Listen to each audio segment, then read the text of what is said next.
processo da fertilização in vitro? Colhe o óvulo, colhe o espermatozoide, precisa passar pelo processo de congelamento ou pode coletar, já fazer o processo para tornar um embrião? O processo básico é você coleta um sêmen, geralmente por masturbação normal, né? De uma maneira simples. Você dá alguns hormônios para aquela mulher, para aqueles óvulos que morreriam naquele mês não morrerem e você coletar mais óvulos. Você leva aqueles óvulos para o laboratório através de uma aspiração, então uma agulha que a gente entra nessa mulher por via vaginal, com ela dormindo. Esses embriões são formados em laboratórios através da união desse óvulo com o espermatozoide. Você pode transferir eles no mesmo momento para o útero, tá? Então você pode esperar ali 3 a 5 dias, o mais padrão atual é 5 a 6 dias em laboratório. Só que esse é o processo básico, que é sem congelamento. O mais comum atualmente, até para facilitar esse estímulo ovariano, nós congelarmos os embriões, geralmente analisarmos aqueles embriões, né, tirando uma célula dele, algumas células para análise, e depois você, no mês seguinte, você vai preparar aquele útero para receber. Esse é o processo mais comum atualmente. Então o congelamento não é obrigatório, mas ele ajuda muito em todo esse processo, tá? Pegando só, que sempre que o Val fala que eu fico muito interessado, porque ele fala numa doçura e numa voz que é sedutora e com muita cultura, mas eu acho legal porque é claro que devido à minha profissão e eu trabalhar muito com isso, eu vejo essa situação todos os dias. Então, eu quero só colocar para as pessoas em casa alguns pontos importantes, pelo menos para mim, né? E um pouco diferentes. As pessoas, você não tem que ter um filho para salvar a humanidade da falta de seres, né? É claro que para quem não tem filho, pode, obviamente, não ter essa vivência, mas eu que tenho 2 filhos e que tive que passar por esse tratamento, por exemplo, hoje na minha vida, a coisa mais importante da minha vida são os meus filhos. E não é a coisa mais importante, é a coisa mais gostosa da minha vida, né? Então, quando a gente fala em ser pai, ser mãe, a gente faz aquilo pela gente, porque aquilo traz uma experiência que ela muda radicalmente a sua vida. Então, eu poderia continuar com os mesmos prazeres que eu tinha no passado. Eu tinha uma vida muito boa antes de ter filhos.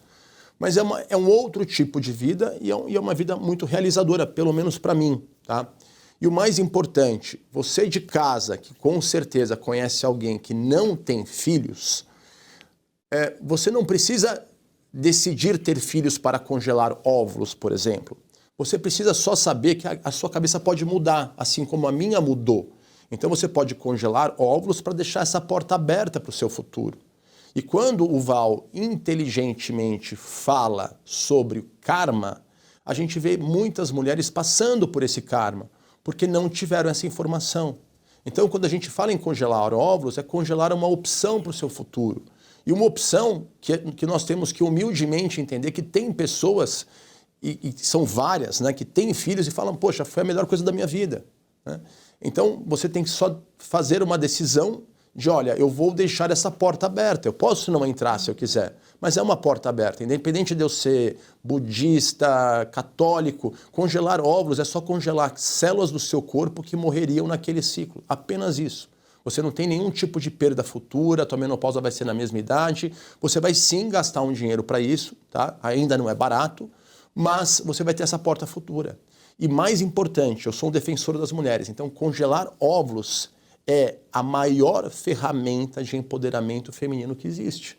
Porque a única coisa ainda que diferencia o homem da mulher não é mais o lugar de trabalho, né? A gente mostra que as mulheres são até mais competentes do que nós em várias coisas, né? Em várias ou em quase todas, mas ainda é nesse relógio biológico. Então quando você congela os óvulos, você empodera aquela mulher.